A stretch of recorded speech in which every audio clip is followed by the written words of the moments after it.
What's up, you guys? Welcome back to another Commander video. This time we're actually going to be doing something a little bit different. I'm going to be helping EDHREC.com with their salt scores. This is like a little survey going through each individual card and giving it our own rating. Just so this section here at the very top that says saltiest cards, we can go click on that real quick. Just so this area where you get all the hated cards kind of ranked in order, just to let people know these are the cards that you should avoid if you don't want to upset people in a Commander game. And it looks like Stasis holds the high salt score of 3.15, which is good. I mean, there are some hated cards in this game, but for that to be the only one that's above a 3, I believe, yeah, this is from 0 to 4. For that to be the only one above 3, I think that is very good. It means the format is relatively safe.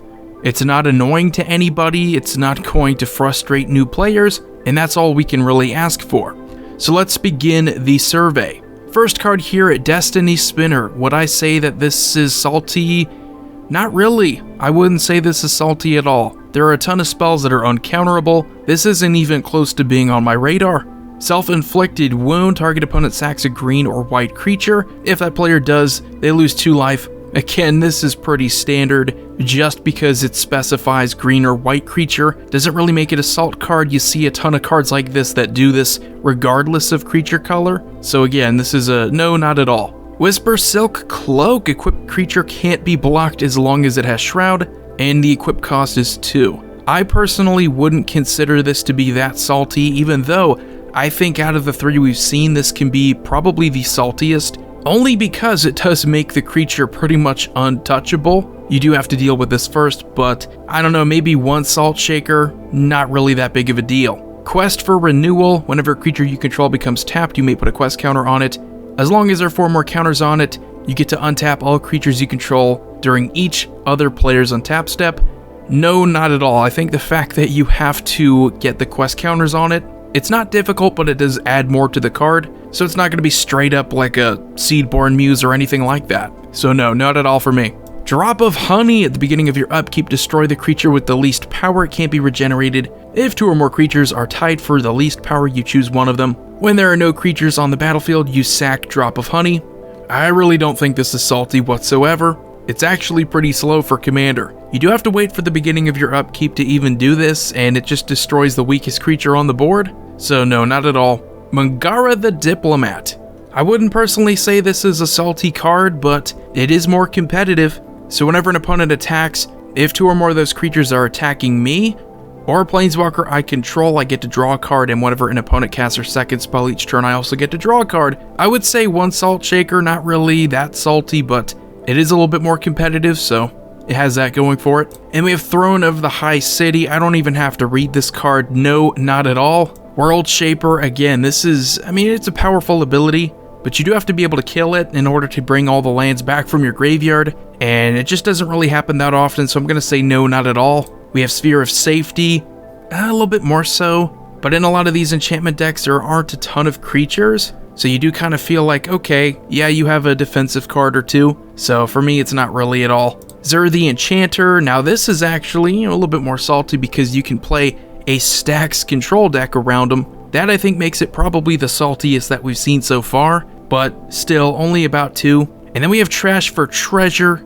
Again, don't really even have to read this. It's sacrifice an artifact, bring an artifact back. Not salty at all. Stirring Wildwood. Not really salty at all. It's just a manland.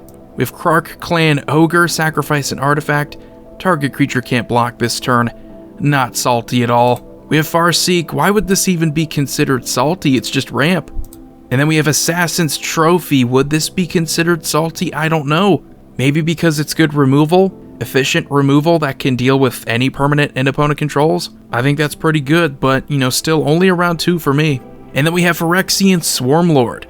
Has Infect. At the beginning of our upkeep, we put a 1/1 green insect creature token with Infect onto the battlefield for each poison counters our opponents have. I think that's pretty salty, but even then, it's Infect. Not a ton of people play Infect. It's just you have to go out of your way to build around it, and most people know to deal with it, and there's really no mystery around it anymore, so for me, only around 1. And Bane of Progress, this is a pretty salty card, so I'm gonna say this is around a 3, just because you can deal with all artifacts and enchantments at once. And because it's a creature ETB, it's even more hated. Means you can bring it back from the graveyard, you can blink it. Definitely a pain.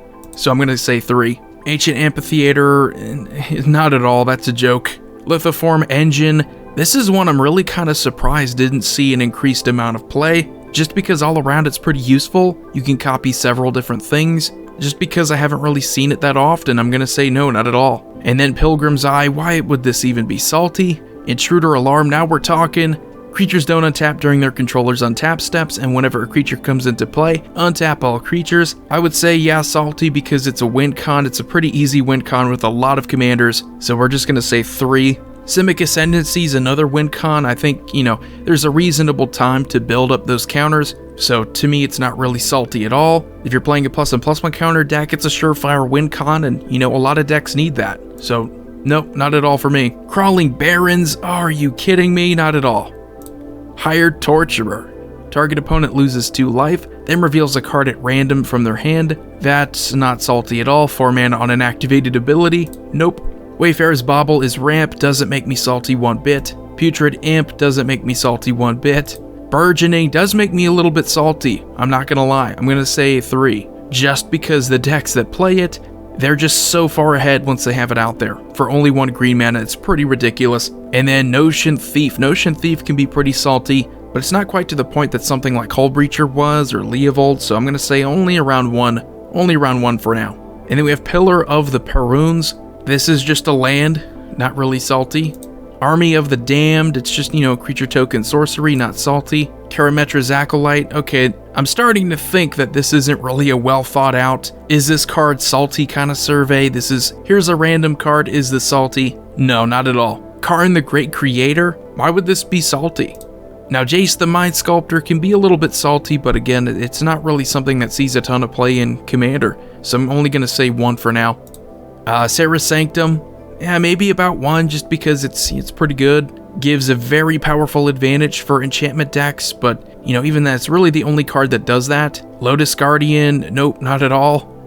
Walking Ballista, now this card, this might actually be a little bit more salty, so I'm going to say around 2. It is part of those Protean Hulk combos. Tezzeret the Seeker can often just win you games, being able to tutor up a very powerful combo artifact, so I'm going to say around a 2. And we have Dimensional Breach, remove all permanents from the game as long as any of those cards remain removed from the game. At the beginning of each player's upkeep, that player returns 1 of the removed cards they own to play. Not at all. I don't really see it being played.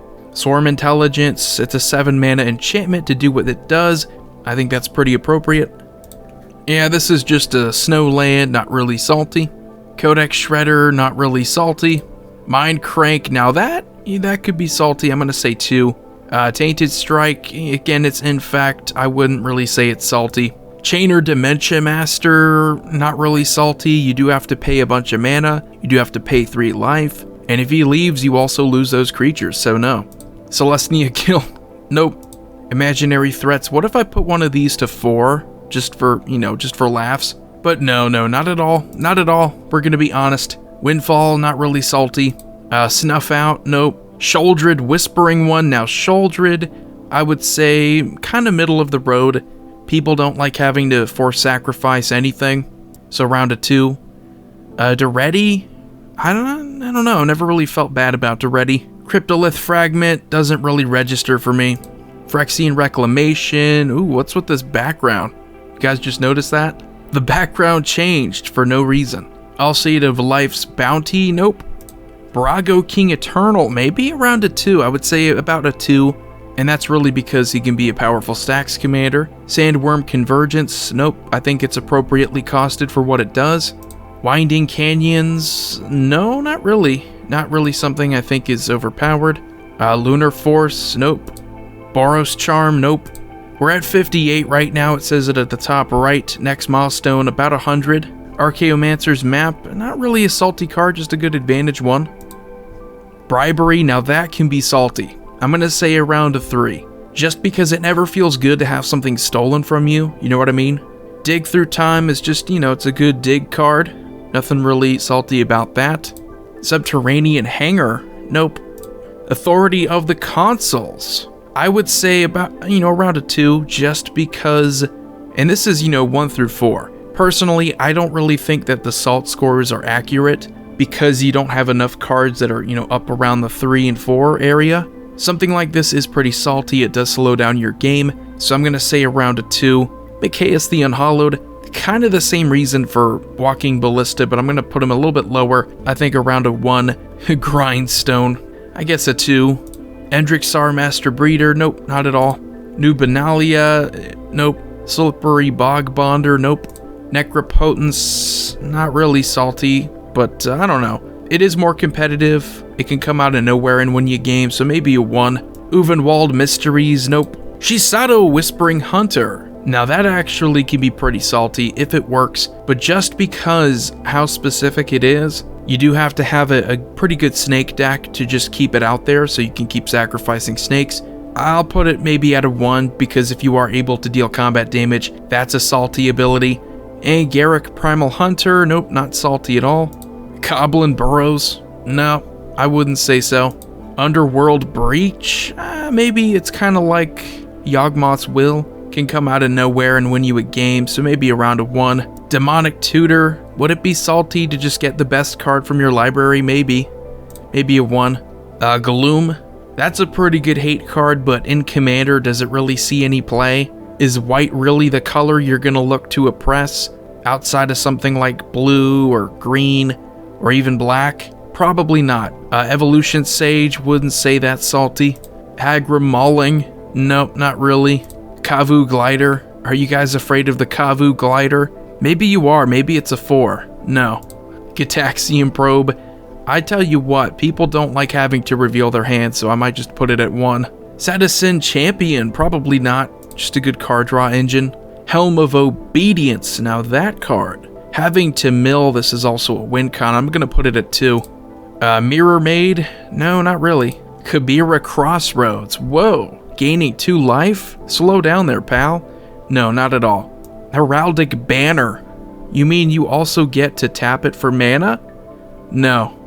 Assemble the Legion, whoa. You're just gonna slowly, over the course of several commander turns, gain another 1/1 token at the beginning of your upkeep, and that army is just gonna keep growing if I leave your 5 mana enchantment alone? So within an hour's time you might have 8 soldier tokens? The thought of that just terrifies me. No, not at all. Royal Elemental. Now Royal Elemental, just because whenever you can gain control of an opponent's creature, that is always a little bit salty, so I'm going to put it at 1. Smothering Tithe.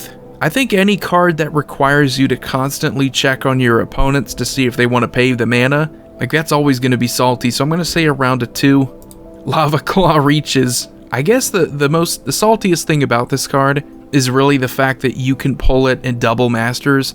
Why this is a rare in double masters, it upsets so many people, so I would say it's salty for that reason, but as far as gameplay goes, no. Cautery Sliver. I mean, slivers are salty, but I don't know if this one is really that salty, so I'm going to say no. And Rapid Hybridization, that's just, blue removal, pretty standard.